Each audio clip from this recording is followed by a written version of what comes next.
नमस्कार दोस्तों, कहानी अंत तक जरूर सुनना और मेरे चैनल को सब्सक्राइब करना ना भूलिएगा।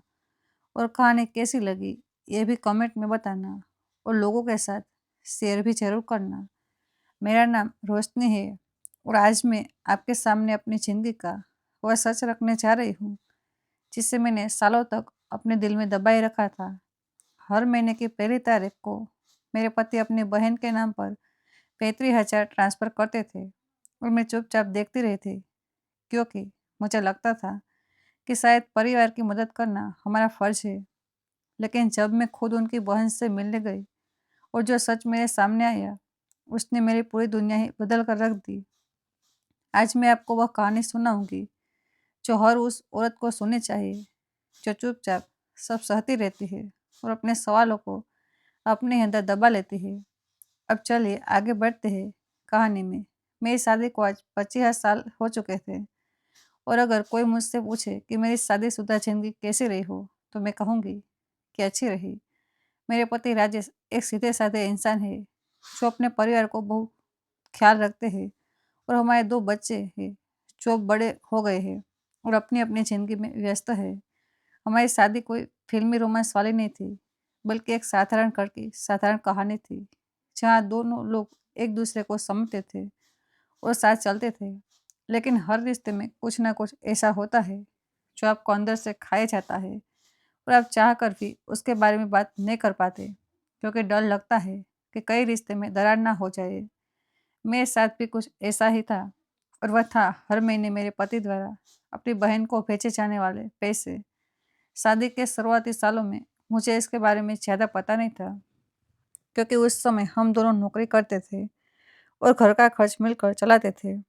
राजेश अपने पैसों से क्या करते, इसमें कभी दखल नहीं देती थी, क्योंकि मुझे लगता था कि उन्हें भी अपनी आज़ादी चाहिए और अगर वो अपने परिवार की मदद कर रहे हैं, तो इसमें बुरा क्या है। लेकिन धीरे-धीरे जैसे-जैसे साल बीतते गए और हमारी ज़िम्मेदारियाँ बढ़ती गई, मुझे एहसास होने लगा कि ये पैसे सिर्फ 1-2 महीने के लिए नहीं, बल्कि लगातार जा रहे हैं। पहली बार मुझे इसका अंदाज़ा तब हुआ, जब हमारे बेटे की पढ़ाई के लिए हमें एजुकेशन लोन लेना पड़ा था। उस समय मैंने राजेश से पूछा था कि क्या हम अपनी बचत से कुछ पैसे इस्तेमाल कर सकते हैं? तो उन्होंने कहा था कि हमारे पास उतनी बचत नहीं है और हम लोन ही लेना पड़ेगा। मुझे बहुत हैरानी हुई, क्योंकि राजेश की तनख्वाह अच्छी खासी थी और मैं भी कमा रही थी, और फिर हमारे पास बचत क्यों नहीं थी? उस समय मैंने इस बात को ज़्यादा तूल नहीं दिया और सोचा कि शायद कोई और खर्च हो गए, जिनके बारे में मुझे पता नहीं है। लेकिन मेरे मन में एक सवाल ज़रूर उठा था, जिसे मैंने दबा दिया था। फिर एक दिन की बात है, जब मैं घर की अलमारी साफ कर रही थी और मुझे राजेश की पुरानी डायरी मिली, जिसमें उन्होंने उस खर्चों का हिसाब लिखा हुआ था। मैंने सोचा कि चलो देख लेती हूँ कि हमारे पैसे कहाँ जा रहे हैं और शायद मैं कुछ बचत के तरीके निकाल सकूँ। जब मैंने वह डायरी खोली, तो मैं जो देख रही थी, उस पर मुझे यकीन नहीं हो रहा था। हर महीने एक निश्चित रकम उनकी बहन के नाम लिखी हुई थी। वह सिलसिला पिछले 10 सालों से चल रहा था। मैंने जल्दी-जल्दी हिसाब लगाया और पाया कि इन 10 सालों में करीब 40 लाख से ज़्यादा की रकम उनकी बहन को भेजी जा चुकी थी। मेरे हाथों से वह डायरी छूट गई। मैं वहीं ज़मीन पर बैठ गई। मेरे दिमाग में तूफान चल रहा था और मैं सोच रही थी कि यह क्या हो रहा है। 40 लाख वह रकम थी जिसमें हम अपना घर का पूरा लोन चुका सकते थे, या फिर बच्चों की पढ़ाई के लिए अच्छी बचत कर सकते थे, या फिर हम अपने बुढ़ापे के लिए कुछ जमा कर सकते थे। लेकिन वह सारे पैसे एक जगह जा रहे थे और मुझे इसके बारे में कुछ पता नहीं था। मैं उठी और डायरी को वापस उसी जगह रख दिया और सोचने लगी कि अब मुझे क्या करना चाहिए। क्या मुझे राजेश से इस बारे में बात करनी चाहिए या फिर चुप रहना चाहिए? उस दिन के बाद से मैं बेचैन रहने लगी और मैंने मन में तरह-तरह के सवाल उठने लगे। राजेश की बहन का नाम सविता था और वह हमसे करीब 300 किलोमीटर दूर एक छोटे से शहर में रहती थी। शादी के बाद मैं उससे सिर्फ 2-3 बार ही मिली थी, और वह भी किसी शादी या त्योहार के मौके पर। वह देखने में एक साधारण घरेलू औरत लगती थी और उसके पति का कोई छोटा-मोटा काम था। राजेश ने मुझे बताया था कि उनकी बहन की आर्थिक स्थिति अच्छी नहीं है, इसलिए वह उसकी मदद करते हैं। और मैंने भी कभी इस पर कोई सवाल नहीं उठाया, क्योंकि मुझे लगता था कि अपने भाई-बहन की मदद करना तो सही है। लेकिन अब जब मुझे पता चला था कि यह मदद कोई छोटी-मोटी नहीं, बल्कि हर महीने 35,000 की थी और 10 सालों से लगातार जा रही थी, तो मेरे मन में सवाल उठना लाज़मी था। मैं सोच रही थी कि आखिर इतने सालों में उन्हें पैसों की ज़रूरत क्यों पड़ रही है और क्या उनकी स्थिति में कोई सुधार नहीं आया? मैं यह भी सोच रही थी कि राजेश ने मुझसे इतनी बड़ी बात क्यों छुपाई, और अगर यह इतना ज़रूरी था, तो उन्होंने मुझे विश्वास में क्यों नहीं लिया? क्या उन्हें लगता था कि मैं इसका विरोध करूँगी, या फिर उन्हें मुझ पर भरोसा नहीं था? कई दिनों तक मैं उससे उधेड़-बुन में रही और कई बार मैंने सोचा कि मैं राजेश से इस बारे में बात करूँ, लेकिन फिर डर जाती थी कि कहीं वह बुरा ना मान जाए या फिर हमारे बीच कोई झगड़ा ना हो जाए। मैं नहीं चाहती थी कि हमारे रिश्ते में कोई कड़वाहट आए, और इसलिए मैं चुप रहती थी। लेकिन चुप रहना भी तो एक सज़ा है ना, जब आपके मन में तूफान चल रहा है और आप किसी से कुछ कह ना सके। मैं रात को सो नहीं पाती थी और बार-बार वही सवाल मेरे दिमाग में घूमते रहते थे कि आखिर सच क्या है और क्यों ये सब हो रहा है। एक दिन मैंने हिम्मत करके राजेश से बहुत ही हल्के-फुल्के अंदाज में पूछा कि तुम्हारी बहन कैसी है और उसकी फैमिली की हालत कैसे है? राजेश ने कहा कि वो ठीक है और उसके पति का काम ठीक-ठाक चल रहा है। फिर मैंने पूछा कि क्या उन्हें किसी चीज़ की ज़रूरत है? तो राजेश ने कहा कि नहीं, सब ठीक है। मैंने थोड़ा हिम्मत जुटाई और पूछा कि क्या तुम कभी-कभी उनकी आर्थिक मदद करते हो? यह सुनते ही राजेश का चेहरा सख्त हो गया और उन्होंने कहा कि हाँ, मैं करता हूँ। और इसमें तुम्हें कोई दिक्कत है क्या? मैंने जल्दी से कहा कि नहीं, मैं तो बस यूँ ही पूछ रही थी, कोई दिक्कत नहीं है। लेकिन राजेश का लहज़ा मुझे चुभ गया था और मुझे लगा कि शायद मैंने कुछ गलत पूछ लिया है। उन्होंने मुझसे कहा कि देखो रोशनी, मेरी बहन है और मैं उसकी मदद करता हूँ। ये मेरा फ़र्ज़ है और मैं नहीं चाहता कि तुम इस बारे में कोई सवाल करो। मुझे बहुत बुरा लगा था उस वक़्त, क्योंकि मैंने कोई गलत सवाल नहीं किया था। बस एक पत्नी होने के नाते जानना चाहती थी कि हमारे पैसे कहाँ जा रहे हैं। लेकिन राजेश का रवैया ऐसा था जैसे मैंने कोई अपराध कर दिया हो। उस दिन के बाद मैंने फिर कभी इस बारे में उसके बात नहीं की और सब कुछ पहले की तरह चलता रहा। लेकिन मेरे मन की बेचैनी कम नहीं हुई, बल्कि और बढ़ती गई। मैं देखती थी कि हर महीने की पहली तारीख को राजेश अपने फ़ोन पर कुछ करते थे और फिर मुझे पता था कि वो पैसे ट्रांसफ़र कर रहे हैं। कभी-कभी मैं सोचती थी कि काश मैं भी कुछ कर पाती या फिर इस बारे में खुलकर बात कर पाती, लेकिन मेरी हिम्मत नहीं होती थी। मैं एक पारंपरिक घर से थी, जहाँ हमें सिखाया गया था कि पति जो करे वह सही होता है और पत्नी को सवाल नहीं करने चाहिए। लेकिन अब मैं बड़ी हो चुकी थी और मुझे समझ आ रहा था कि ये सोच सही नहीं है और हर रिश्ते में खुलापन होना चाहिए। धीरे-धीरे समय बीतता गया और हमारे बच्चे बड़े होते गए। हमारे बेटे ने इंजीनियरिंग की पढ़ाई पूरी की और अब वो एक अच्छी कंपनी में काम कर रहा था, और हमारी बेटी ने मेडिकल की पढ़ाई की थी और वह भी अपने करियर में सेटल हो गई थी। दोनों बच्चों की पढ़ाई में हमने बहुत पैसा खर्च किया था और कई बार हमें कर्ज भी लेना पड़ा था। जब भी मैं देखती थी कि हमें पैसों की तंगी हो रही है, तो मेरे मन में वही सवाल आता था कि अगर वह 40 लाख हमारे पास होते, तो हमारी ज़िंदगी कितनी आसान हो जाती। एक दिन मेरी सहेली मीना में मेरे घर आई थी और हम दोनों चाय पीते हुए बातें कर रहे थे। बातों-बातों में मैं उसने मुझसे पूछा कि रोशनी, तुम कुछ परेशान लग रही हो, क्या बात है? मैं पहले तो टाल गई, लेकिन फिर मैंने सोचा कि शायद मीना से बात करने से मुझे कुछ राहत मिले, और मैंने उससे पूरी बात बता दी। मीना ने मेरी बात ध्यान से सुनी और फिर कहा कि रोशनी, तुम्हें भी इस बारे में सच जानना चाहिए, क्योंकि यह तुम्हारी ज़िंदगी का सवाल है। उसने कहा कि हो सकता है कि तुम्हारी ननद को सच में ज़रूरत हो, लेकिन यह भी हो सकता है कि कुछ और ही बात हो। उसने मुझे सलाह दी कि मैं खुद जाकर अपनी ननद से मिलूँ और देखूँ कि उनकी असली स्थिति क्या है। मीना की बात मुझे सही लगी और मैंने सोचा कि हाँ, शायद मुझे ऐसा करना चाहिए। लेकिन फिर मुझे डर भी लग रहा था कि अगर मैंने ऐसा किया और राजेश को पता चल गया, तो वह क्या सोचेगी? लेकिन फिर मैंने सोचा कि मैं उनकी बहन से मिलने जा रही हूँ, इसमें गलत क्या है? और अगर राजेश को आपत्ति है, तो वो खुद को क्यों नहीं मुझे वहाँ ले जाते? मैंने तय किया कि मैं अगले हफ्ते एक बहाना बनाकर अपनी ननद के शहर जाऊँगी और खुद देखूँगी कि सच क्या है। यह फैसला मेरे लिए बहुत मुश्किल था, क्योंकि मैं कभी राजेश से कुछ छुपाती नहीं थी। लेकिन इस बार मुझे लगा कि मुझे यह करना ही होगा।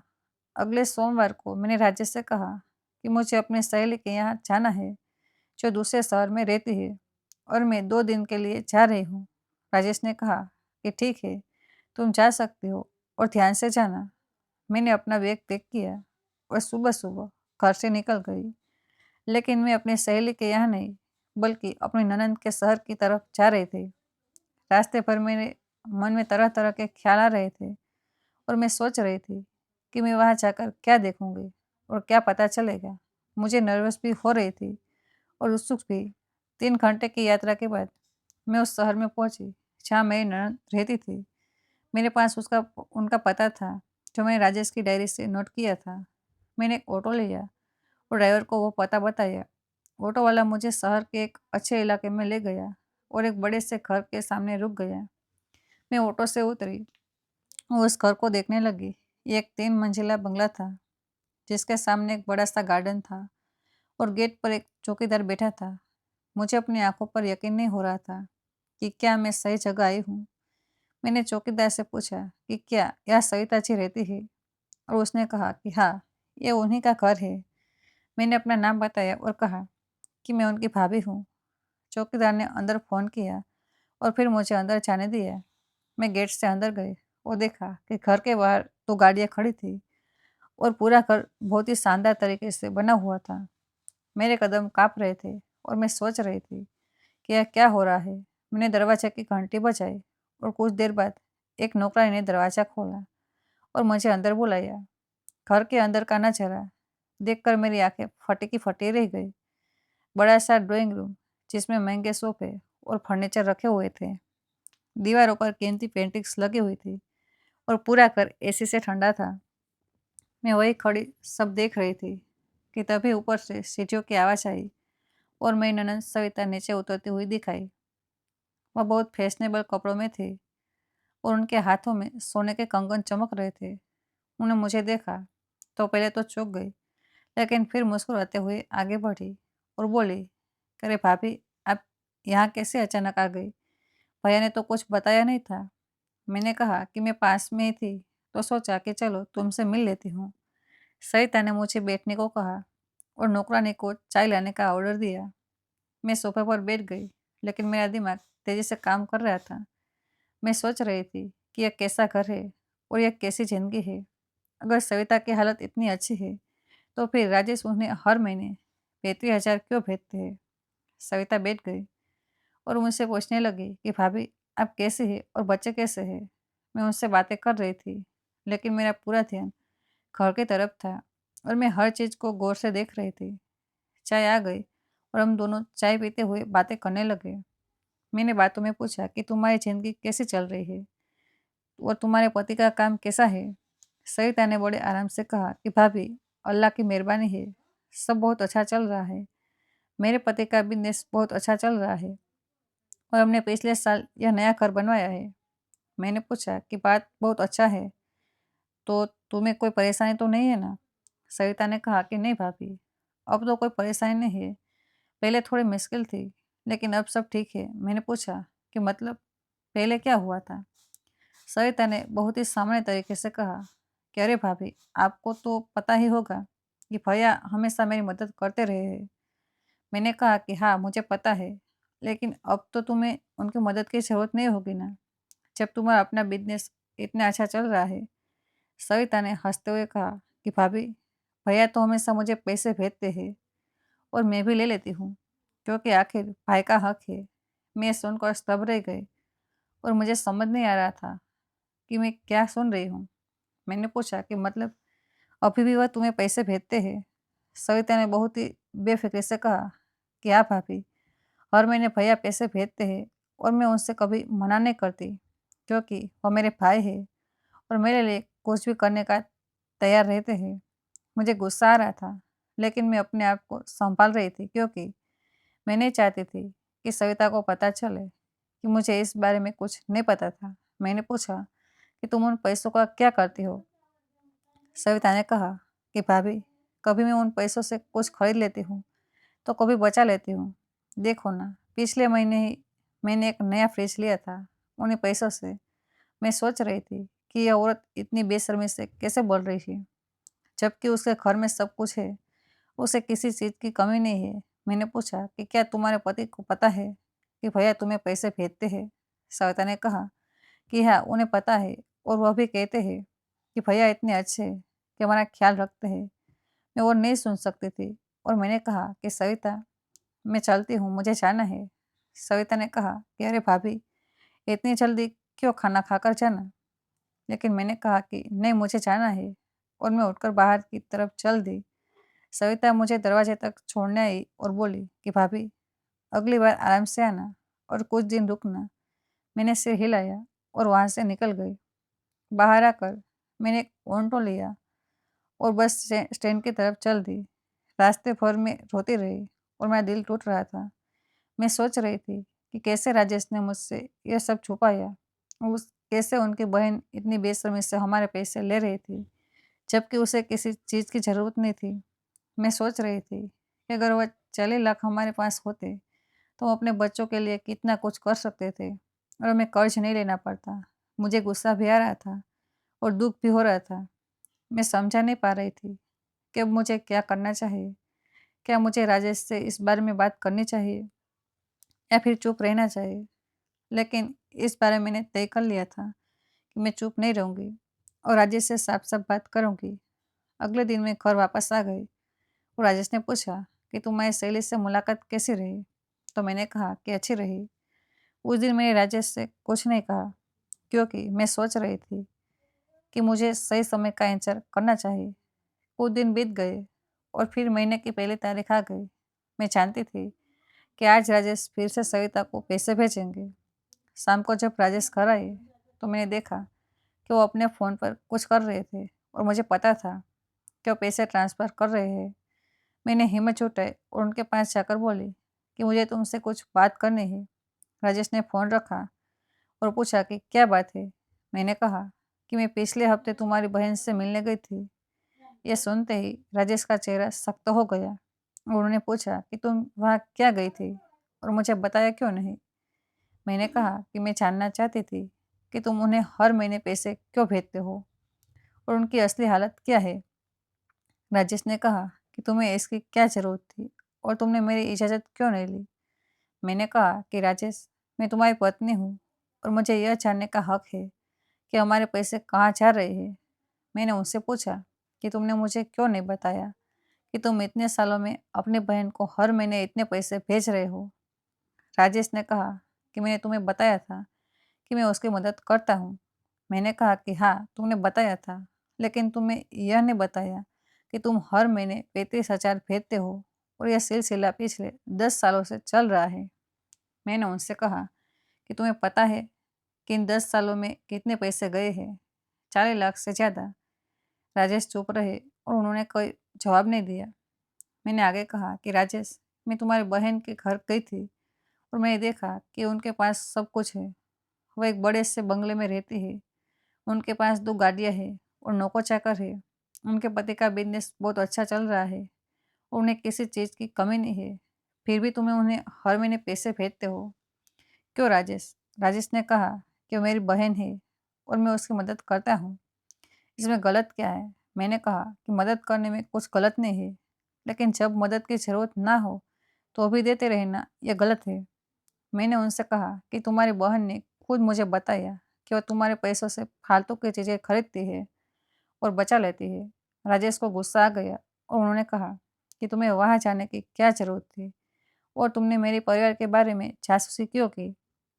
मुझे भी गुस्सा आया और मैंने कहा कि जासूसी नहीं की है, मैंने बस अपने हक की बात पूछी है। मैंने उनसे कहा कि यह हमारे पैसे हैं और मुझे यह जानने का हक है कि वह कहाँ जा रहे हैं। मैंने उनसे पूछा कि जब हमारे बेटे की पढ़ाई के लिए हमें लोन लेना पड़ा था, तब तुमने मुझे क्यों कहा कि हमारे पास बचत नहीं है? जबकि तुम हर महीने अपनी बहन को इतने पैसे भेज रहे थे। मैंने उनसे पूछा कि क्या तुम्हारे लिए तुम्हारी बहन की फालतू खर्चे हमारे बेटे की पढ़ाई से ज़्यादा ज़रूरी थी? राजेश के पास कोई जवाब नहीं था और वह चुपचाप खड़े रहे। मैंने उनसे कहा कि राजेश, मैं तुमसे सिर्फ इतना चाहती हूँ कि तुम मुझे सच बताओ और अब से कोई भी बड़ा फैसला लेने से पहले मुझसे बात करो। मैंने उनसे कहा कि अगर तुम अपनी बहन की मदद करना चाहते हो तो करो, लेकिन एक सीमा में और जब ज़रूरत हो। तभी मैंने उनसे कहा कि हम अपने बच्चों के बारे में भी सोचना चाहिए और अपने भविष्य के बारे में भी। राजेश ने धीरे से कहा कि मुझे माफ़ करना, मुझे नहीं पता था कि तुम्हें इतना बुरा लगेगा। मैंने कहा कि राजेश, बुरा इसलिए लग रहा है क्योंकि तुमने मुझसे छुपाया और मुझ पर भरोसा नहीं किया। अगर तुमने शुरू में ही मुझे बता दिया होता तो शायद हम मिलकर कोई रास्ता निकाल लेते, लेकिन तुमने यह सब मुझे छुपाया और अपनी मर्जी से सब कुछ किया। मैंने उनसे कहा कि एक रिश्ते में भरोसा और खुलापन सबसे ज़रूरी है और अगर वह नहीं है तो रिश्ता कमज़ोर हो जाता है। राजेश ने कहा कि तुम सही कर रही हो और मुझे तुम्हें बताना चाहिए था। उन्होंने कहा कि असल में मुझे डर था कि तुम मना कर दोगी, इसलिए मैंने छुपाया। मैंने कहा कि राजेश, अगर तुमने मुझसे बात की होती तो शायद मैं समझ जाती, लेकिन तुमने मुझे मौका ही नहीं दिया।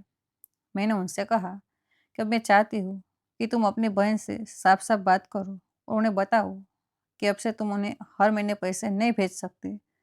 अगर उन्हें कभी सच में किसी चीज़ की ज़रूरत हो तो तुम मदद कर देना, लेकिन इस तरह बिना सोचे समझे पैसे भेजना बंद करना होगा। राजेश ने कहा कि लेकिन वह मेरी बहन है और मैं उसे कैसे मना कर सकता हूँ। मैंने कहा कि राजेश, अगर तुम्हारी बहन को तुमसे सच में प्यार है तो वो समझ जाएगी और अगर नहीं समझती तो फिर तुम्हें खुद फैसला करना होगा कि तुम्हारे लिए क्या ज़्यादा ज़रूरी है। उस साथ हम दोनों देर तक बातें करते रहे और राजेश ने मुझसे वादा किया कि अब वह कोई भी बड़ा फैसला लेने से पहले मुझसे बात करेंगे। उन्होंने कहा कि वो अपनी बहन से बात करेंगे और उन्हें समझाएंगे। मैंने उनसे कहा कि मैं तुम्हारी बहन से नहीं लड़ना चाहती और ना ही मैं चाहती हूँ कि तुम्हारे रिश्ते में कोई खटास आए, लेकिन मैं यह ज़रूर चाहती हूँ कि सब कुछ साफ और सही तरीके से हो। राजेश ने समझा और कहा कि वह सब ठीक कर देंगे। मुझे थोड़ी राहत मिली कि कम से कम अब सच सामने आ गया है और हम इस पर बात कर सकते हैं। अगले दिन राजेश ने अपनी बहन सविता को फ़ोन किया और उनसे बात की। मैं उनके पास ही थी और मैं सुन रही थी कि वह क्या कह रहे हैं। राजेश ने सविता से कहा कि अब से वह उन्हें हर महीने पैसे नहीं भेज सकते क्योंकि उनकी अपनी जिम्मेदारियां हैं। सविता ने पहले तो बहुत बुरा माना और कहा कि भैया, अचानक आपको क्या हो गया और क्यों आप ऐसा कह रहे हैं। राजेश ने उन्हें समझाया कि देखो सविता, मैं तुम्हारी मदद करना बंद नहीं कर रहा हूँ, लेकिन अब से सिर्फ तभी करूँगा जब तुम्हें सच में ज़रूरत हो। सविता ने कहा कि भैया, रोशनी भाभी ने आपको कुछ कहा है क्या? राजेश ने कहा कि नहीं, यह मेरा अपना फैसला है। लेकिन सविता ने फ़ोन पर ही कहना शुरू कर दिया कि भैया, आप बदल गए हैं और आप अपनी बहन को भूल गए हैं। राजेश को गुस्सा आ गया और उन्हें कहा कि सविता, मैं तुम्हें नहीं भूला हूँ, लेकिन मुझे अपने घर के बारे में भी सोचना है। उन्होंने कहा कि तुम्हारे पास सब कुछ है और तुम्हें किसी चीज़ की कमी नहीं है, फिर भी तुम हर महीने मुझसे पैसे लेते रहते हो। यह सही नहीं है।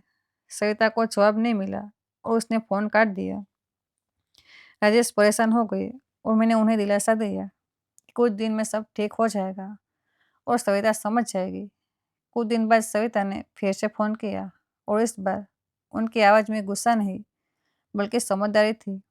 उन्होंने राजेश से माफ़ी मांगी और कहा कि भैया, आप सही कह रहे हैं, मुझे इतने सालों तक आपसे पैसे नहीं लेने चाहिए थे। उन्होंने कहा कि मैं आंधी हो गई थी और मुझे लगता था कि यह मेरा हक है, लेकिन अब मुझे समझ आ गया है कि यह गलत था। राजेश को बहुत अच्छा लगा और उन्होंने कहा कि कोई बात नहीं सविता, अब सब ठीक हो जाएगा। सविता ने कहा कि भैया, अगर मुझे कभी सच में किसी चीज़ की ज़रूरत होगी तो मैं आपको ज़रूर बताऊंगी, लेकिन अब मैं बिना वजह आपसे पैसे नहीं लूँगी। उस दिन के बाद से सब कुछ बदल गया। राजेश ने अपनी बहन को हर महीने पैसे भेजना बंद कर दिया और हमने उन पैसों को अपनी बचत में डालना शुरू कर दिया। हमने अपने कर्ज चुकाने शुरू किए और धीरे धीरे हमारी आर्थिक स्थिति बेहतर होने लगी। मुझे बहुत सुकून मिला कि मैंने सही समय पर सही कदम उठाया और अपने रिश्ते में खुलापन लाया। राजेश भी अब मुझसे हर बात शेयर करते हैं और हम मिलकर फैसला लेते हैं। हमारा रिश्ता पहले से ज़्यादा मजबूत हो गया है क्योंकि अब हमारे बीच कोई छुपा हुआ सच नहीं है। कुछ महीने बाद सविता हमारे घर आई और उससे माफ़ी मांगी। उन्होंने कहा कि भाभी, मुझे माफ़ कर दीजिए, मैं गलत थी और मैंने आपके और भैया के रिश्ते को नुकसान पहुंचाया। मैंने उन्हें गले लगाया और कहा कि कोई बात नहीं सविता, अब सब ठीक है। उन्होंने कहा कि भाभी, आप सच में बहुत समझदार है और आपने भैया को सही राह दिखाई। मैंने कहा कि सविता, मैं सिर्फ अपने रिश्ते को बचाना चाहती थी और सच जानना चाहती थी। उस दिन हम तीनों ने मिलकर बहुत सारी बातें की और हमारे रिश्ते फिर से पहले जैसे हो गए। आज जब मैं पीछे मुड़कर देखती हूँ तो मुझे बहुत खुशी होती है कि मैंने चुप नहीं रही और अपने सवाल पूछे। अगर मैं उस दिन हिम्मत नहीं करती और अपनी ननद से मिलने नहीं चाहती तो शायद आज भी वही सिलसिला चल रहा होता और हमारे पैसे बर्बाद हो रहे होते। मैंने सीखा कि हर रिश्ते में खुलापन और भरोसा बहुत ज़रूरी है और अगर कुछ गलत लग रहा है तो उसके बारे में बात करना चाहिए। चुप रहने से कोई समस्या हल नहीं होती बल्कि और बढ़ जाती है। मैंने यह भी सीखा कि परिवार की मदद करना अच्छी बात है, लेकिन एक सीमा होनी चाहिए और मदद तभी करनी चाहिए जब सच में ज़रूरत हो। मैं आज अपनी कहानी आपके साथ इसलिए शेयर कर रही हूँ क्योंकि मुझे लगता है कि बहुत सारी औरतें ऐसी ही स्थिति में होती है जो चुपचाप सब सहती रहती है और अपने सवाल नहीं पूछती। मैं उन सभी औरतों से कहना चाहती हूँ कि अपने हक की बात करना कोई गुनाह नहीं है और अगर आपको कुछ गलत लग रहा हो तो उसके बारे में बात ज़रूर करें। आपको अपने पति से डरना नहीं चाहिए बल्कि उन पर भरोसा करना चाहिए और खुलकर बात करनी चाहिए।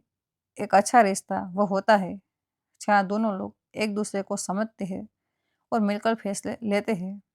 मैं यह भी कहना चाहती हूँ कि परिवार बहुत ज़रूरी है, लेकिन अपना घर सबसे ज़्यादा ज़रूरी है। अगर आप अपने भाई बहन या रिश्तेदारों की मदद करना चाहते हैं तो ज़रूर करें, लेकिन इतना नहीं कि आपका अपना घर परेशान हो जाए। हर चीज़ की एक सीमा होती है और हमें उस सीमा का ख्याल रखना चाहिए। मदद करना और किसी का फ़ायदा उठाने देना दो अलग बातें हैं और हमें इसमें फ़र्क समझना चाहिए। अगर कोई आपकी मदद का फ़ायदा उठा रहा है तो आपको उसे रोकना चाहिए, नहीं तो आप खुद मुसीबत में फंस जाएंगे। मैं राजेश का शुक्रिया अदा करना चाहती हूँ कि उन्होंने मेरी बात सुनी और समझा। बहुत सारे लोग ऐसे होते हैं जो अपनी गलती मानने से कतराते हैं, लेकिन राजेश ने अपनी गलती मानी और सुधार किया। आज हमारा रिश्ता पहले से बेहतर है और हम दोनों एक दूसरे को ज़्यादा समझते हैं। मैं सविता का भी शुक्रिया अदा करना चाहती हूँ कि उन्होंने अपनी गलती स्वीकार की और माफ़ी मांगी। आज हमारे बीच कोई कड़वाहट नहीं है और हम सब मिलकर खुश हैं। यह सब इसलिए संभव हुआ क्योंकि हमने सच की बात की और एक दूसरे को समझने की कोशिश की। मेरी कहानी से एक बड़ी सीख यह मिलती है कि सच को छुपाना कभी अच्छा नहीं होता और ना ही चुप रहना समस्या का हल है। अगर आपको कुछ गलत लग रहा है तो उसके बारे में बात करें और सच जानने की कोशिश करें। डरे नहीं, क्योंकि सच जानना आपका हक है और आपके अपने हक के लिए लड़ना चाहिए। लेकिन लड़ाई का मतलब झगड़ा नहीं होता, बल्कि समझदारी से बात करना होता है। अगर आप शांति से और प्यार से अपनी बात रखेंगे तो लोग ज़रूर समझेंगे और आपकी बात सुनेंगे। दूसरी बड़ी सीख यह है कि मदद करना अच्छी बात है, लेकिन अंधी मदद करना गलत है। अगर कोई आपकी मदद का फ़ायदा उठा रहा है या फिर मदद की ज़रूरत नहीं है, फिर भी आप मदद करते जा रहे हैं, तो यह सही नहीं है। हमें समझदारी से मदद करनी चाहिए और देखना चाहिए कि हमारी मदद का सही इस्तेमाल हो रहा है या नहीं। अगर नहीं हो रहा हो तो हमें रुक जाना चाहिए और अपनी प्राथमिकताएं तय करनी चाहिए। अपने घर और बच्चों की ज़रूरतें सबसे पहले है और उसके बाद बाकी चीज़ें आती है। तीसरी सीख यह है कि हर रिश्ते में संतुलन होना चाहिए और कोई भी एक पक्ष दूसरे पर हावी नहीं होना चाहिए। पति और पत्नी दोनों को मिलकर फैसले लेने चाहिए और किसी को भी अकेले कोई बड़ा फैसला नहीं लेना चाहिए। अगर आप कुछ करना चाहते हैं तो पहले अपने साथी से बात करें और उनकी राय लें। हो सकता है कि उनके पास कोई बेहतर सुझाव हो या फिर वो आपको कोई ऐसी बात बता दे जो आप नहीं जानते। दो लोग मिलकर हमेशा बेहतर फैसले ले सकते हैं बजाय एक अकेले के। चौथी सीख यह है कि भरोसा और खुलापन हर रिश्ते की नींव है। अगर आप अपने साथी से कुछ छुपाए तो वह एक दिन जरूर पता चल जाएगा और तब रिश्ते में दरार आ सकती है। इसलिए बेहतर है कि आप शुरू से ही खुलकर बात करें और कुछ भी छुपाए नहीं। जितना ज़्यादा आप खुलकर बात करेंगे उतना ही ज़्यादा आपका रिश्ता मजबूत होगा। छोटी छोटी बातों को छुपाना बाद में बड़ी समस्या बन सकता है। इसलिए हमेशा सच बोलें और अपने साथी पर भरोसा करें। पांचवी सीख यह है कि औरतों को अपने हक की बात करनी चाहिए और चुप रहना नहीं चाहिए। बहुत सारी औरतें सोचती है कि अगर वह कुछ कहेंगी तो रिश्ते में दरार आ जाएगी या फिर लोग उन्हें बुरा समझेंगे। लेकिन यह सोच गलत है। अगर आप उन्हें हक की बात नहीं करेंगी तो कोई और भी नहीं करेगा। आपको अपनी आवाज़ उठानी होगी और अपने लिए खड़ा होना होगा। लेकिन याद रखें कि आवाज़ उठाने का मतलब चिल्लाना नहीं होता, बल्कि समझदारी से अपनी बात रखना होता है। आज मैं बहुत खुश हूँ कि मैंने अपने हक के लिए आवाज़ उठाई और अपने रिश्ते को बचाया। अगर मैं उस दिन चुप रह जाती तो शायद आज हमारी स्थिति कुछ और होती। मैं अपने उन सभी बहनों के कहना चाहती हूँ कि अपने हक के लिए लड़े और अपनी आवाज़ को दबने ना दे। आप किसी से कम नहीं है और आपको भी अपने घर में अपनी राय रखने का पूरा हक है। डरे नहीं और हिम्मत से अपनी बात रखें। सच हमेशा जीतता है और अच्छाई हमेशा बुराई पर भारी पड़ती है। मैं यह भी कहना चाहती हूँ कि रिश्तों में प्यार और समझदारी दोनों जरूरी है। सिर्फ प्यार से काम नहीं चलता, बल्कि समझदारी भी चाहिए। अगर आप किसी से प्यार करते हैं तो उसका मतलब यह नहीं कि आप उनकी हर गलत बात को सह लें। कभी कभी प्यार में टोकना भी जरूरी होता है और गलत को गलत कहना भी जरूरी होता है। असली प्यार वह है जो आपको बेहतर बनाए, ना कि बर्बाद करे। अगर आपका साथी आपकी बात सुनता है और समझता है तो समझ लीजिए कि वह सच्चा प्यार है। मैं आज अपनी कहानी ख़त्म करते हुए बस इतना कहना चाहती हूँ कि ज़िंदगी में कभी कभी मुश्किल फैसले लेने पड़ते हैं, लेकिन वो फैसले ही आपकी ज़िंदगी को बदल देते हैं। अगर मैं उस दिन अपनी ननद से मिलने ना चाहती और सच ना जानती तो शायद आज भी मैं अंधेरे में होती। लेकिन मैंने हिम्मत की और सच का सामना किया और आज मैं खुश हूँ। आप भी अपनी ज़िंदगी में ऐसे फैसले ले जो आप खुशी दो, आपको रिश्तों को मजबूत बनाए। याद रखें कि सच कड़वा हो सकता है, लेकिन झूठ से बेहतर होता है और खुलापन हमेशा छुपाव से अच्छा होता है। दोस्तों, आपको यह कहानी कैसी लगी? अपनी राय कमेंट बॉक्स में ज़रूर बताइए और ये कहानी पसंद आई तो वीडियो को लाइक, चैनल को सब्सक्राइब करना ना भूलें। मिलते हैं जल्दी एक नई कहानी के साथ। तब तक के लिए धन्यवाद।